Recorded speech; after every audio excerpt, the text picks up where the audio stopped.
না।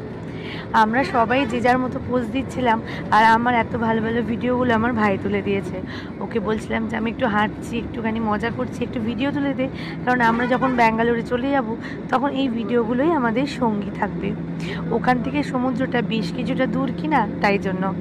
আর মেয়ে দেখছি গাড়িগুলোর দিকে বেশ আনন্দ করে তাকাচ্ছে, তাই আমার বর বলল চলো ওকে এই গাড়িতে চড়ি একটু ঘুরিয়ে দেওয়া যাক। আসলে ও বুঝতেই পারেনি যে গাড়িগুলো রিমোট কন্ট্রোল। ও ভেবেছে যে ওই গাড়িগুলো স্টিয়ারিং ঘুরিয়ে ঘুরিয়ে গাড়িটাকে চালাচ্ছে, আর আমরাও যে এটা দেখে কি মজা পাচ্ছিলাম। ও গাড়িগুলোকে নিয়ে এদিক থেকে ওদিক চলছে, আর লোকটাও পেছন পেছন যাচ্ছে রিমোট নিয়ে, আর আমার বর, ওর মামা, আমরাও সবাই কী করছি, ওর সঙ্গে সঙ্গে ছুটছি।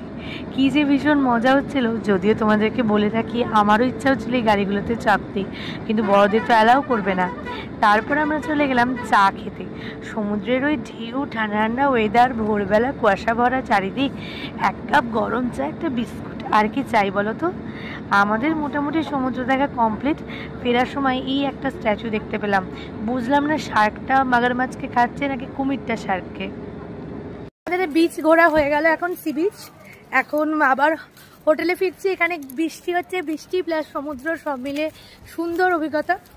আর মোহনায় পরে যাব, আজকে মনে হচ্ছে না যা হবে। তো পরের গল্পটা জানার জন্য তোমরা অবশ্যই দেখতে থাকো। আজকে এলাম, টাটা। আমার ভিডিও ভালো লাগলে আমাকে লাইক করো, কমেন্ট করো, আর সুন্দর সুন্দর ভিডিও দেখতে আমাকে ফলো করে দিও।